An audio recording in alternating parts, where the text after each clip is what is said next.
Hello friend, welcome this class इंसानियस pro biology. तो जैसा कि आप सभी को पता है कि हम सभी लोग आईसीएमआर की तैयारी करें। देखिए, दो वीडियो बहुत ही लंबा होने वाला है। द रीज़न इज़ दैट कि हम इस वीडियो में 25 क्वेश्चन और नेक्स्ट वीडियो में 25 क्वेश्चन को डिस्कस करके आपका सन 2021 का जो पेपर है वो पूरी तरीके से ख़त्म कर देंगे। इसके पैरेलल में आपका बायोस्टैट्स का वीडियो चल रहा था और सॉरी, मैं 2 दिन बिजी था जिस कारण से मैंने वीडियो अपलोड नहीं करा था। बट या डेफिनेटली जो लोग टाइम यूटिलाइज कर रहे होंगे वो कहीं ना कहीं से अपना प्रैक्टिस प्रैक्टिस करे होंगे। बाकी मैंने अपने चैनल पे इतने वीडियो अपलोड कर चुका हूँ कि अगर आपने हर एक वीडियो को देखा होगा तो डेफिनेटली आप बहुत ही आराम से ICMR 2022 को क्वालिफाई कर लेंगे। तो चलिए आज की वीडियो में को शुरू करते हैं। आज की वीडियो में 25 क्वेश्चन है और डेफिनेटली ये 25 क्वेश्चन में से आपका मिनिमम 2 से 3 क्वेश्चन जरूर फंसेगा, because we not discuss only the answer, we discuss the some concepts related to that questions. Okay, we will start. During complete metabolism of glucose, first of all, we will think about what is the meaning of complete metabolism of glucose. The complete metabolism of glucose means the glucose molecule means C6H12O6. This is completely break down into 6CO2 plus 6H2O and release energy. Okay, this energy this energy is stored in the form of ATP, adenosine triphosphate. This is called the energy currency of this cell. When you see this reaction, then this reaction involve a oxygen molecule, and this oxygen molecule, due to the involvement of this oxygen molecule, this reaction is called aerobic aerobic respiration. Aerobic respiration. If we remove this oxygen, from this equation, then we called anaerobic respiration. And in the presence of the oxygen, the glucose molecules is break down into two components, CO2 or H2O. And in the absence of oxygen, the glucose molecules are break down either in alcohol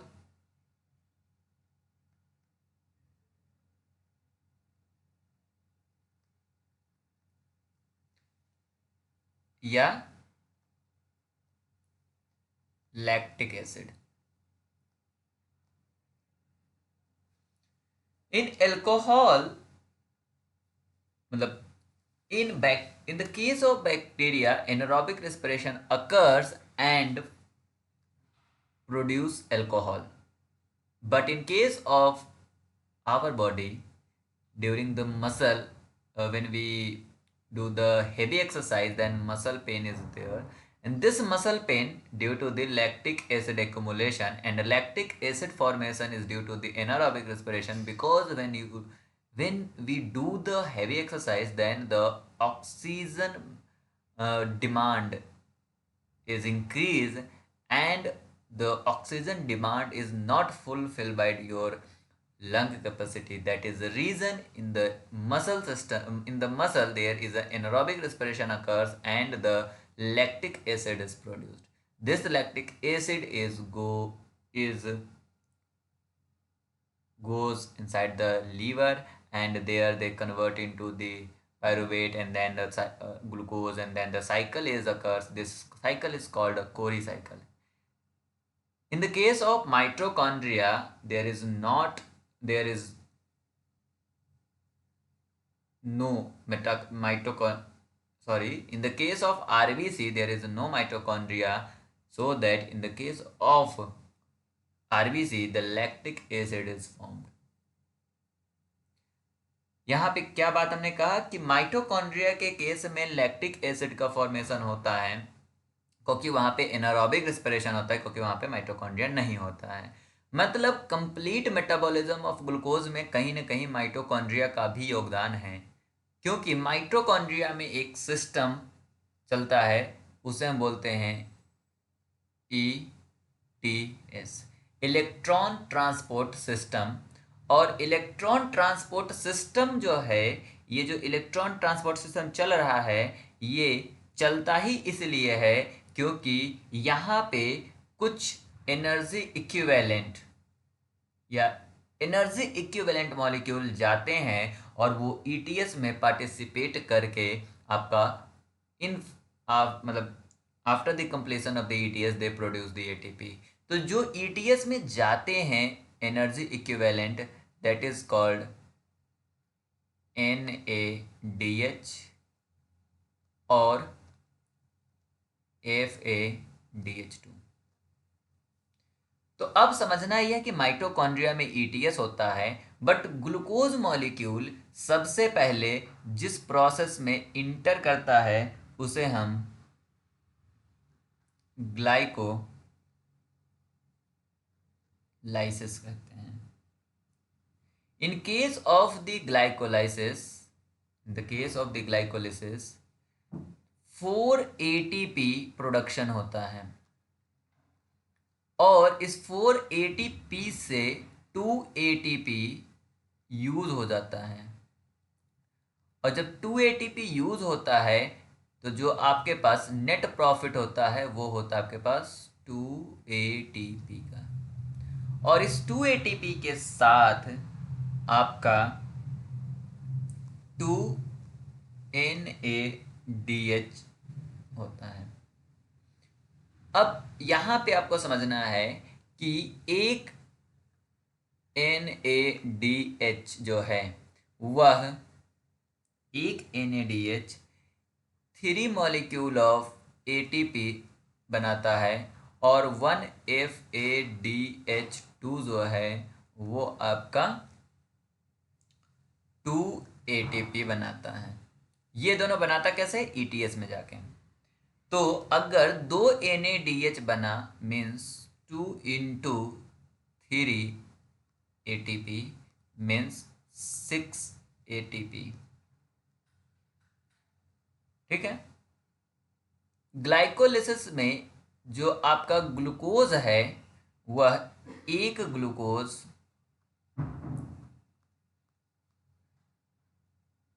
दो pyruvate बनाता है plus 2 ATP बनाता है plus 2 NADH बनाता है। ये याद रखिएगा, एक ग्लूकोज 2 पायरुवेट में। अब यहाँ पे ध्यान देना है, यह पायरुवेट जो है यह अगली साइकिल में जाता है जिसे हम बोलते हैं TCA cycle. But TCA cycle में जाने से पहले यह पायरुवेट जो है वह कन्वर्ट होता है एसिटाइल कोए में। ये पायरुवेट कन्वर्ट होता है एसिटाइल कोए में और इस पॉइंट पे भी आपका NAD प्लस जो है वो NADH बनाता है। अब एक पायरुवेट एक NADH बनाता है तो 2 पायरुवेट कितना बनाएगा? मीन्स इस लिंकिंग प्रोसेस में आपका 2 NADH प्रोडक्शन होता है और 2 NADH का मतलब 2 into 3 ATP equal to 6 ATP। अब आइए हम TCA साइकिल की बात करते हैं। TCA साइकिल में अगर हम एक पायरुवेट की बात करें, एक पायरुवेट की, 1 पायरुवेट अगर इंटर करें, अगर टीसीए साइकिल में हमारा 1 पायरुवेट इंटर करता है तो वो 1 जीटीपी बनाता है, और 1 जीटीपी वो 1 एटीपी के इक्विवेलेंट होता है। इसके अलावा 3 NADH बनाता है, और ये 3 NADH जो है 3 इंटू 3 ATP मीन्स 9 ATP के बराबर होता है, और 1 FADH2 बनाता है, और यह 1 FADH2 जो होता है वो 2 ATP के बराबर होता है, मतलब 2 ATP प्रोड्यूस करता है। इन तीनों को ऐड करेंगे तो 9, 8, 10 और 12 ATP बनता है जब 1 पायरुवेट इंटर होता है। बट हमारे पास कितने पायरुवेट है एक ग्लूकोज से? 2 पायरुवेट हैं। तो अगर 1 पायरुवेट से 12 बन रहा तो 2 से कितना बनेगा? 2 इंटू 12 ATP मीन्स 24 ATP का प्रोडक्शन होगा। यहाँ पे याद रखिएगा, इस बार CSIR ने यहाँ से क्वेश्चन पूछा था कि TCA साइकिल में कितना NADH बनता है, तो 3 NADH बनता है। TCA साइकिल में कितना NADH बनता है? 3 NADH बनता है। 2022 में भी TCA साइकिल से एक क्वेश्चन पूछा गया था, इसलिए याद रखिएगा कि कितना NADH बनता है, कितना FADH2 बनता है, कितना GTP बनता है। 1 पायरुवेट से आपका कितना ATP बनता है? 12 ATP बनता है। कहाँ पे? TCA साइकिल से। तो 2 पायरुवेट से कितना बनेगा? 24 ATP बनेगा। अब आप ऐड कर दो, 24 ATP आपका आया TCA साइकिल से, 6 ATP आ गया आपका लिंकिंग प्रोसेस से यहाँ से, और 6 ATP प्लस 2 ATP मतलब 8 ATP जो है आपका आया था कहाँ से? ग्लाइकोलिसिस से। अगर आप इसको ऐड करोगे तो 6 और 24 6 हो गया 30, 30 प्लस 8 38 ATP। अब हम आपको बताएं, कुछ स्टैंडर्ड बुक में NADH जो है वो एक NADH 3 ना बना के 2.5 ATP बनाते हैं, और यह आपका 1.5 ATP बनाते हैं। बाकी कुछ सटल सिस्टम होते हैं जिस सटल सिस्टम से 2 ATP का यहाँ पे फ्लक्चुएशन होता है, इसलिए आप यहाँ पे ध्यान दीजिए। यहाँ पे जब 2 का फ्लक्चुएशन होता है मतलब 1 ATP के मतलब 1 ग्लूकोज मॉलिक्यूल जब कंप्लीटली मेटाबोलाइज्ड होता है तो वो 36 और 38 ATP का प्रोडक्शन करते हैं। दैट इज डिपेंड ऑन कि कौन सा सटल सिस्टम वहाँ पे यूज हुआ है। कमेंट करके आप हमें बताएंगे कि जो 2 सटल सिस्टम का है उसका क्या नाम है। नहीं बताएंगे तो just wait, I will come with the morning shift dose, उसमें हम इन सब चीज़ों को फिर से डिस्कस करेंगे। इस स्क्रीन का आप स्क्रीनशॉट ले लो और देख लो, ICMR ने आपको कोई कंफ्यूजन क्रिएट ही नहीं करा है। 2 दिया है, दैट इज हो ही नहीं सकता। वो ग्लाइकोलिसिस से इन्होंने उठाया था। 12 दिया था TCA साइकिल से, ये भी नहीं हो सकता। 44 सीधे 44 दे रहा तो ये तो बहुत ही दूर है। आपके पास बचा 36, तो 36 is the correct answer for this question. Screenshot ले लीजिए आप इसका। ये देखिए, vitamin B12 deficiency can be diagnosed by the urinary excretion. मतलब क्या है कि आपको विटामिन B12 की डिफिशियंसी पता लगाना है, तो वो आप कैसे पता लगाओगे? यूरिन में किसकी मात्रा बढ़ जाएगी। आपको यहाँ पे याद रखना है 2 चीज़ें, कि किडनी जो है that is use for the excretion process, और जो हमारे में एक वेस्ट सब्सटेंस होता है that is called a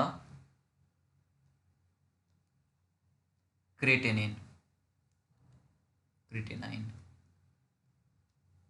creatinine जो होता है वो वेस्ट प्रोडक्ट होता है जो कि मसल में स्टोर होता है और वो किडनी से बाहर निकलता है। अब आपके यूरिन में एक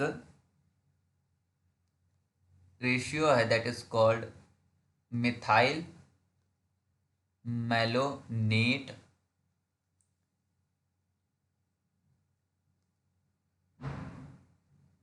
क्रिएटिनिन रेशियो। ये जो रेशियो मैंने लिखा, जिसमें क्या लिखा है कि methyl malonate creatinine ratio, that ratio is the indicator of, या that ratio is use to diagnose या to identify the vitamin B12 deficiency. कौन सा? मिथाइल मेलोनेट और क्रिएटिनिन रेशियो। बट यहाँ पे आपसे क्वेश्चन पूछा गया कि यूरिनरी एक्सक्रीशन में क्या होगा। मतलब देखिए, नॉर्मल कंडीशन में मिथाइल मेलोनेट का अमाउंट कम होना चाहिए, क्रिएटिनिन का ज़्यादा होना चाहिए। बट बाद में क्या होता है कि यूरिनरी एक्सक्रीशन में अगर मिथाइल मेलोनेट का अमाउंट इंक्रीज होने लगे, मिथाइल मेलोनेट का अमाउंट अगर इंक्रीज होने लगे, means that is a indicator कि आपके अंदर विटामिन B12 डिफिशियंसी हो गई है। ये देखिए, फिर TCA साइकिल से क्वेश्चन है। सिट्रिक एसिड साइकिल को ही TCA साइकिल कहते हैं। टाई कार्बोक्सिलिक एसिड साइकिल को कि 3 कार्बोक्सिलिक फंक्शनल ग्रुप होता है। और दूसरा यहाँ पे इलेक्ट्रॉन ट्रांसपोर्ट चेन की बात कर रहे हैं। देखिए, ऊपर मैंने बोला था कि आपका एनर्जी इक्विवेलेंट NADH होता है और एक होता है FADH2। ध्यान देना है, ETS साइकिल में, इलेक्ट्रॉन ट्रांसपोर्ट चैन में जितने भी प्रोटीन यूज होते हैं वो सब के सब जो है कॉम्प्लेक्स के नाम से जाने जाते हैं। और ये सारे कॉम्प्लेक्स जो होते हैं वो क्या होते हैं, आपका मेम्ब्रेन में एम्बेडेड होता है। बट एक कॉम्प्लेक्स जो कि complex 2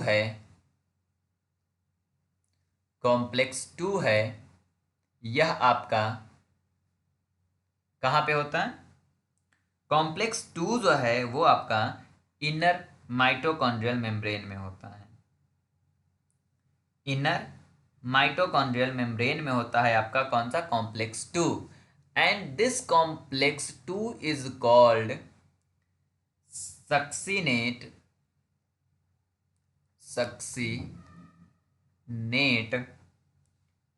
coenzyme Q reductase, coenzyme Q reductase।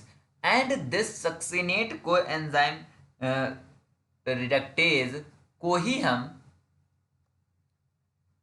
यहाँ पे एंजाइम होता है that is called succinate dehydrogenase।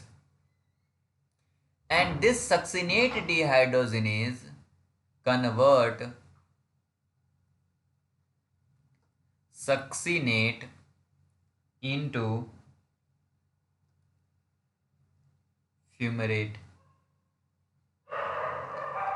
and in this process FAD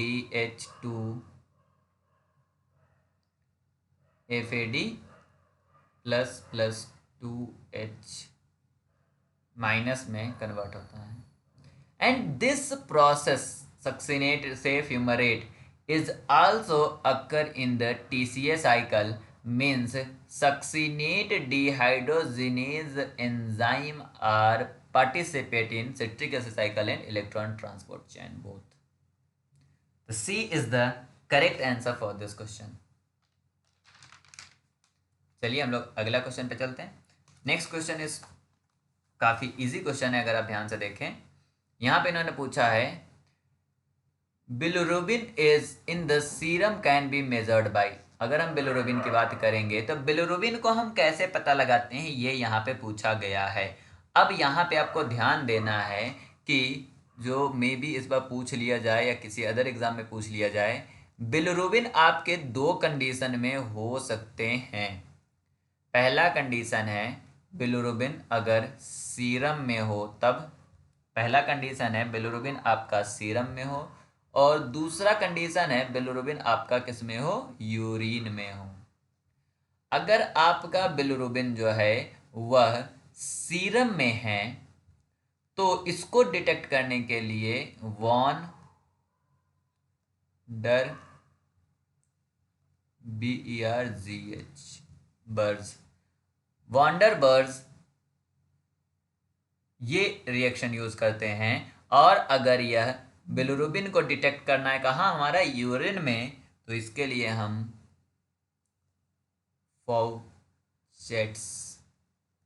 फाउचेट्स reaction या ये वाला जो रिएक्शन है इसका यूज करते हैं। तो अगर आपसे यहाँ पे सीरम में पूछा गया है तो करेक्ट आंसर है पहला, वॉन्डर बर्ज रिएक्शन। अगर यहीं पे सीरम की जगह यूरिन में पूछा जाता तो आपका होता फाउचेट्स रिएक्शन। बाकी यहाँ पे दो और रिएक्शन दिए गए हैं, एक है Ehrlich reaction, that is test and detection method for urobilinogen. याद रखिएगा ये किसका है, यूरोबिलिनोजन के लिए। अगर आपसे क्वेश्चन में पूछेगा कि यूरोबिलिनोजन को डिटेक्ट करने के लिए कौन सा रिएक्शन है तो आर्लिक रिएक्शन है। और हाई सल्फेज टेस्ट यह आपका बाइल से रिलेटेड है, bile salt in urine. Urine में बाइल साल्ट को अगर मेजर करना है तो हाई सल्फेज टेस्ट होता है।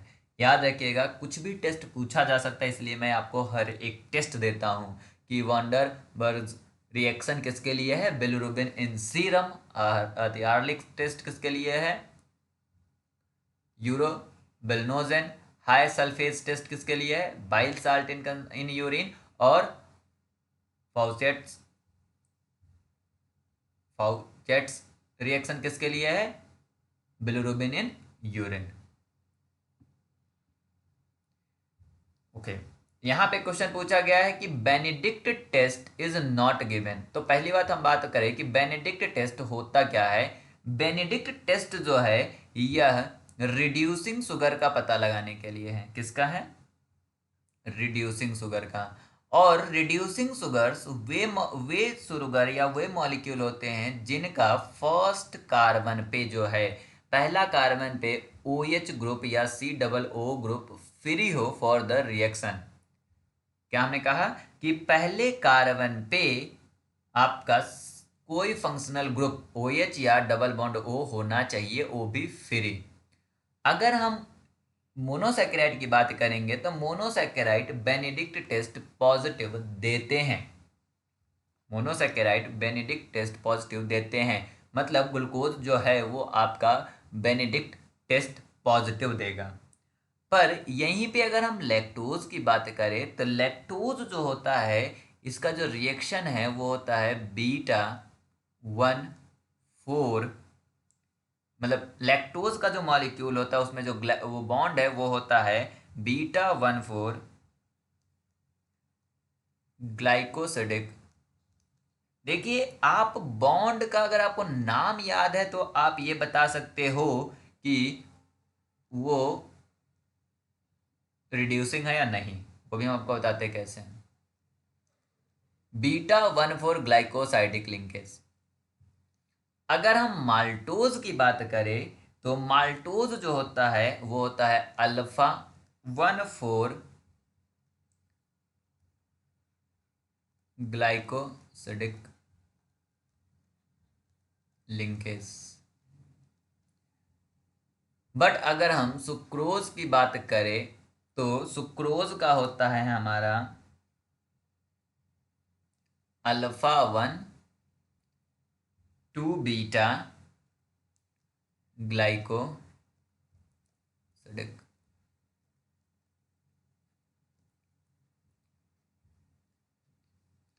देखो इसमें पहला मॉलिक्यूल का एक फर्स्ट ग्रुप और दूसरे मॉलिक्यूल के चौथे पे है, मतलब दूसरा मॉलिक्यूल का पहला ग्रुप खाली है। और पहला ग्रुप पे क्या होगा, OH होगा और यह OH रिड्यूसिंग रिएक्शन में पार्टिसिपेट करेगा और यह शुगर आपका रिड्यूसिंग शुगर कहलाएगा। और जो शुगर रिड्यूसिंग शुगर है वह पॉजिटिव बेनेडिक्ट टेस्ट देगा। ग्लूकोज का पहला वैसे भी खाली होता है, that is also the positive Benedict test. Maltose के केस में भी 1 और 4 आपका पार्टिसिपेट करा लिंकेज बनाने में, मतलब दूसरे ग्रुप पे OH, मतलब फर्स्ट ग्रुप पे OH होगा और यह भी जो है आपका बेनेडिक्ट टेस्ट पॉजिटिव देगा। बट सुक्रोज की केस में देखो, पहला ग्लूकोज और दूसरा फ्रक्टोज होता है और फ्रक्टोज में OH की जगह डबल बॉन्ड O होगा, डबल बॉन्ड O होगा और OH होगा। और यह जो डबल बॉन्ड OH होता है यह आपका सेकेंड पोजीशन पे होता है और इस केस में ग्लाइकोसिडिक बॉन्ड बनाने में आपका सेकेंड पोजीशन का मॉलिक्यूल पार्टिसिपेट कर रहा, मतलब यह मॉलिक्यूल यहाँ पे जाके पार्टिसिपेट कर रहा, मतलब आपका फोर्थ वाला मॉलिक्यूल फ्री है, बट फोर्थ पोजीशन का जो ग्रुप होता है वहाँ पे आपका डबल बॉन्ड वो नहीं होता है। तो फोर्थ पोजीशन पे खाली है बट सेकेंड पोजीशन पे ये खत्म हो गया है। दैट इज द रीजन कि यह जो है आपका रिड्यूसिंग शुगर नहीं होगा। तो सुक्रोज जो है वो रिड्यूसिंग शुगर नहीं है तो बेनेडिक्ट टेस्ट पॉजिटिव नहीं देगा। यही क्वेश्चन में पूछा गया है।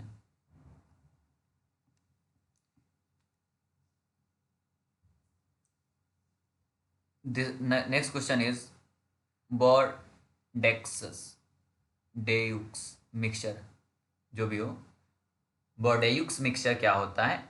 याद रखिएगा कि यह एक ऐसा मिक्सचर होता है जिसमें copper sulphate, copper sulphate, lime and water होता है। क्या होता है? Copper sulphate, lime and water होता है बॉर्डेक्स मिक्सचर में। और इस मिक्सचर का यूज जो है वो क्यों करा जाता है, यह क्वेश्चन पूछा गया है। तो दैट इज अ इफेक्टिव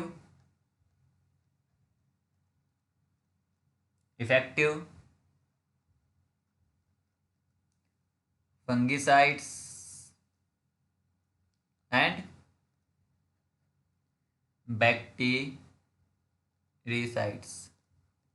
अब अगर आप ध्यान से देखो, यहाँ पे यूज हुआ है copper sulphate, lime and water. Copper sulphate या लाइम वाटर ये सारे क्या हैं? इन ऑर्गेनिक मॉलिक्यूल हैं और इनऑर्गेनिक मॉलिक्यूल है और ये फंगिसाइड्स या बैक्टीरिसाइड्स है, मतलब हम इस मिक्सचर को इनऑर्गेनिक फंगिसाइड्स बोल सकते हैं। तो D is the correct answer for this question. यहां पे पूछा गया है 2 dimensional gel are use two dimensional में मेनली हम 2 डायमेंशन यूज करते हैं और 2 डायमेंशन में एक जो होता है 1D जो होता है that is depend on the iso electric point. Iso electric point वह पॉइंट होता है जिस पीएच पे मॉलिक्यूल मूव करना बंद कर देता है। आइसो इलेक्ट्रिक पॉइंट क्या होता है? आइसो इलेक्ट्रिक पॉइंट वह पॉइंट होता है जिस पीएच पे मॉलिक्यूल जो है वो मूव करना बंद कर देता है, मतलब उस पॉइंट पे मॉलिक्यूल का नेट चार्ज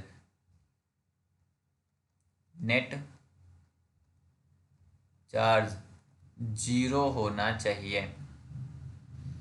जो सेकेंड डी की बात हो रही है 2D में, जो दूसरा है सेकेंड डायमेंशन है, दैट इज डिपेंड ऑन या सेपरेट द मॉलिक्यूल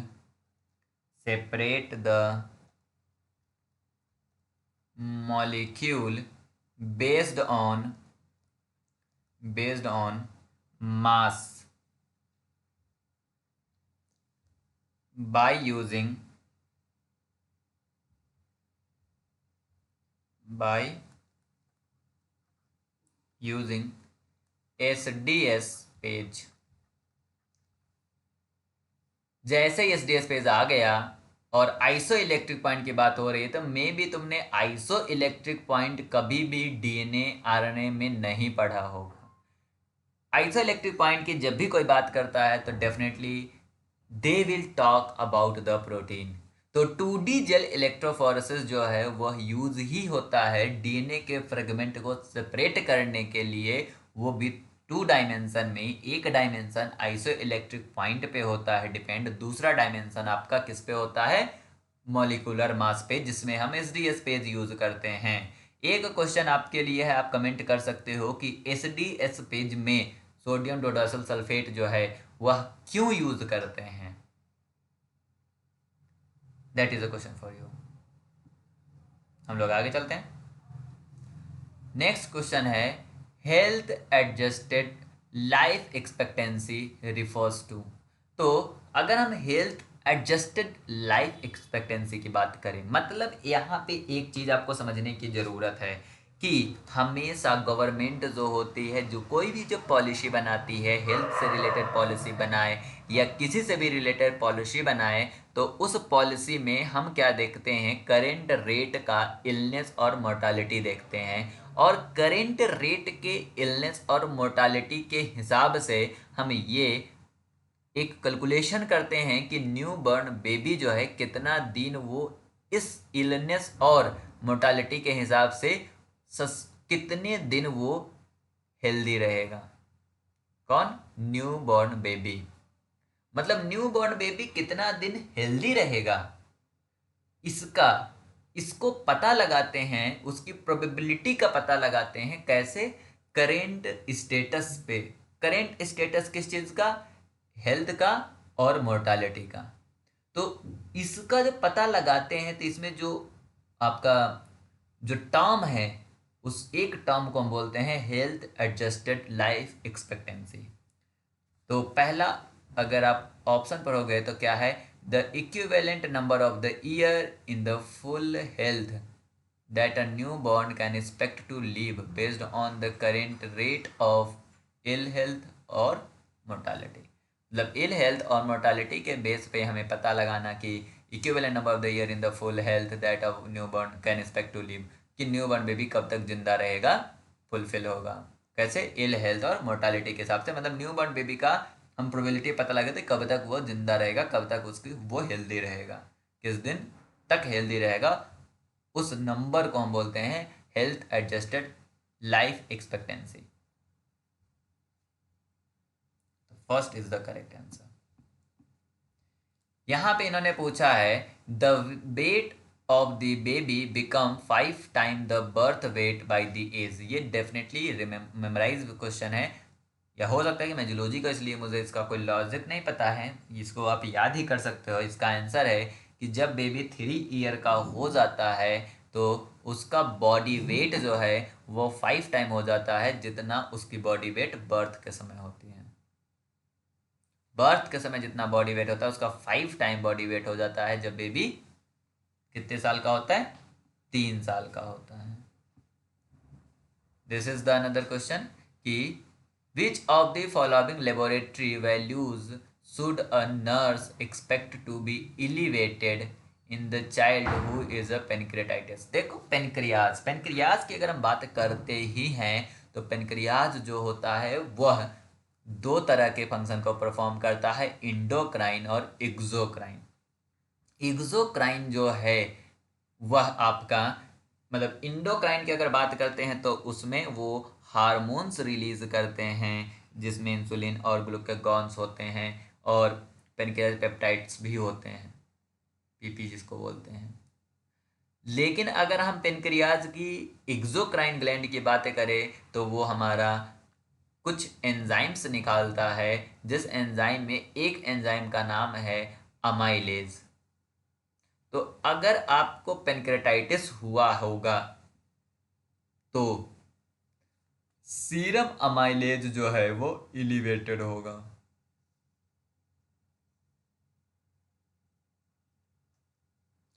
अगर आपको पेनक्रेटाइटिस हुआ होगा तो सीरम अमाइलेज या किसी भी पेशेंट में को अगर पेनक्रेटाइटिस है तो उसमें सीरम अमाइलेज एलिवेटेड होना चाहिए। द नेक्स्ट क्वेश्चन काफी इजी है, थोड़ा मैथमेटिक्स है बट इजी है। An infant is to receive a 28 mg of a phenobarbital orally per day divided into two equal dose of divided into two equal dose for seizure control, user control, कुछ भी हो। The medication is dispensed as a 20 mg per 5 ml. The how many milliliters should be the nurse administered for each dose? देखो इन्होंने कहा कि 28 जो है 28 mg हम यूज कर रहे हैं किसका, एक मेडिसिन है, और इस 28 mg मेडिसिन को दो भागों में कर रहे हैं, दो इक्वल डोज में बांटा है। मतलब अगर हम एक डोज की बात करें तो एक डोज में 2 1 जा 2 2 4 जा 8 14 mg जो है वो एक डोज में होगा। एक डोज में आपका 14 mg मेडिसिन हम दे रहे होंगे किसको, बच्चे को। बट क्वेश्चन में पूछा गया है कि मेडिकेशन इज डिस्पेंडेड एज 20 mg पर ml। मतलब अगर हम कहें, मतलब मेडिकेशन क्या है कि 20 mg जो होती है वो 5 ml में मिलाना होता है ओरल देने के लिए, 20 mg। बट हमें एक डोज में देना कितना है, 14 mg देना है। तो हम यहाँ से क्या करेंगे, 1 mg के लिए क्या करेंगे 5/20, तो 14 mg के लिए क्या करेंगे हम 5/20 इंटू 14 मीन्स अगर आप इसको सॉल्व करते हो तो that is 10 7 7 5 35 by 10 means 3.5 is the correct answer. तो ये क्वेश्चन इजी था, ज़्यादा डिफिकल्ट नहीं था, बट आप न्यूमेरिकल देख के इसको सॉल्व नहीं करते। ऐसे क्वेश्चन को ट्राई जरूर करना चाहिए हमेशा। ये भी क्वेश्चन काफ़ी इजी है, या ये कह सकते हो कि मेमोरी बेस है कि ब्रेस्ट फीडिंग के लिए रिकमेंडेड कितना होता है। तो याद रखिएगा ब्रेस्ट फीडिंग जो होती है उसके लिए रिकमेंडेड है आपका 6 मंथ। 6 मंथ तक आपको ब्रेस्ट फीडिंग करानी ही चाहिए। नहीं तो अगर आप 6 मंथ तक ब्रेस्ट फीडिंग नहीं कराते हो तो बेबी का इम्यून सिस्टम डेफिनेटली वीक हो जाएगा और वो ससेप्टेबल हो जाएगा अदर बैक्टीरिया वायरस के लिए। तो बैक्टीरिया वायरस और पैथोजन से बचाने के लिए आपको ब्रेस्ट फीडिंग करानी पड़ेगी, या उसके बॉडी को न्यूट्रिशन देने के लिए आपको ब्रेस्ट फीडिंग करानी पड़ेगी। पहले 6 मंथ आपको एक्सक्लूसिव ब्रेस्ट फीडिंग ही करानी चाहिए अगर आपको एक हेल्दी बेबी चाहिए तो। The next question is RNA interference, जिसे हम RNAi बोलते हैं, that is also called the post transcriptional gene silencing PTGS is conserved biological response. This is occurs in plants, animal and fungi. Okay, and this response is triggered by double stranded RNA, and the source of this double stranded RNA is a different. First source is exogenous viral RNA. If the exogenous viral RNA is entered inside your body, then RNAi interferences occurs to degrade this double stranded RNA. The other source of double stranded RNA is transposable element. Transposable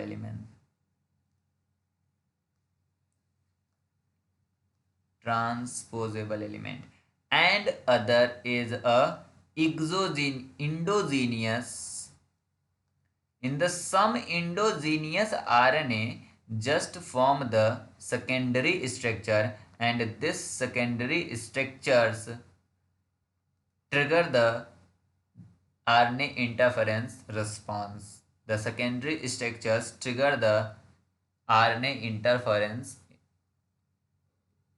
responses. Means the correct answer for this question is double standard RNA. Double standard RNA trigger the RNA interference response. We will move to the next question. Next question is definitely if you already watch my video related to the bioinformatics, जो कि bioinformatics computational biology playlist के नाम से आपके इसी channel पे पड़ा हुआ है, अगर आपने उसको देखा है तो ये क्वेश्चन आपके लिए बहुत ही ज़्यादा आसान है कि डेटाबेस सच एज कैथ and Scopus is use to identify. अगर हम कैथ का फुल फॉर्म बताएं तो कैथ जो का जो फुल फॉर्म है that is first seek says class, second A is called architecture,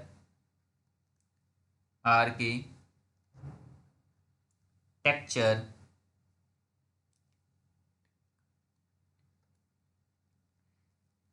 T is called topology, and H is called homology. अगर हम स्कोपस की बात करें तो स्कोपस का फुल फॉर्म होता है STRUCTURL,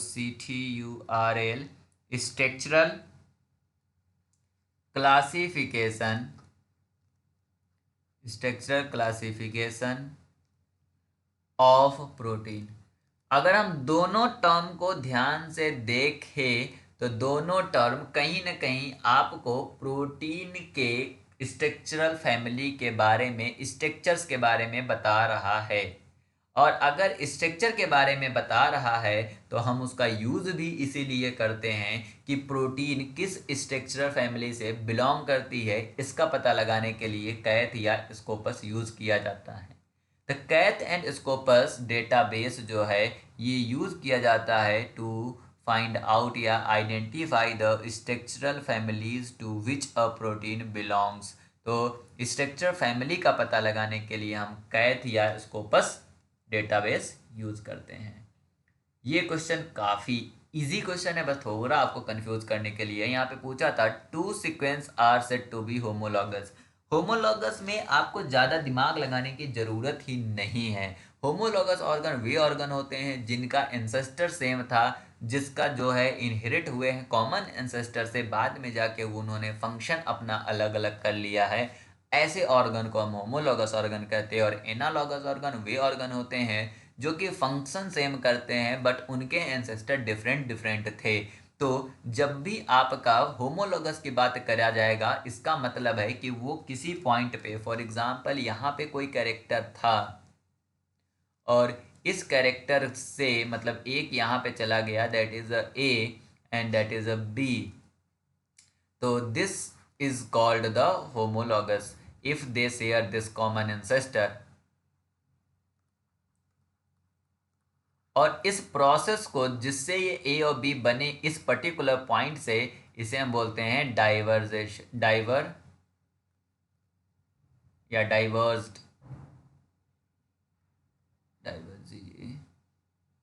डाइवर्जेशन प्रोसेस। तो यहाँ पे क्या हुआ, इस पर्टिकुलर एक पॉइंट से डाइवर्ज होके दो ऑर्गन मान लो बना लिए जो कि दो डिफरेंट डिफरेंट फंक्शन करते हैं, बट ये दोनों एक ही कॉमन एंसेस्टर से आए थे, तो then this is called a homologous. तो यहाँ पे पूछा है कि two sequence are said to be homologous, यहाँ पे कुछ भी हो सकता है, ऑर्गन है तो होमोलॉगस ऑर्गन। और यहाँ पे पर्टिकुलर एक कोई सीक्वेंस था, इस सीक्वेंस से दो सीक्वेंस बने डाइवर्ज होके, और ये दोनों डिफरेंट डिफरेंट फंक्शन को परफॉर्म कर रहे but they share the common ancestor, then this sequence is called a homology sequence. तो homology two sequences are said to be the homologous if they have diverged from the common ancestor। दूसरा वाला फालतू की बात है, belongs to the same fam, ये भी फालतू की बात है। यहाँ पे इन्होंने लिख रखा है conserved to share the functional property. अगर फंक्शनल प्रॉपर्टी शेयर करेगा तो वो एनालॉगस होगा ना कि होमोलॉगस होगा। ओके, चलिए, हम 25 सोच रहे थे बट वीडियो काफ़ी लंबा हो रहा है, तो इसलिए 15 पे ही इसको आज बंद करते हैं। बट आज ही के शाम में आपको एक और वीडियो मिलेगा जिसमें हम बचे हुए 15 क्वेश्चन को डिस्कस करेंगे और बचे हुए 15 को नेक्स्ट वीडियो में डिस्कस करेंगे। तो टोटल आपका यहाँ पे 50 क्वेश्चन बहुत ही जल्दी, मतलब पेपर से पहले आपको 7 तारीख तक मिल जाएगा। Thank you for watching this video. Share this video with your friend and colleagues, and also check out the biostats video. Bye bye.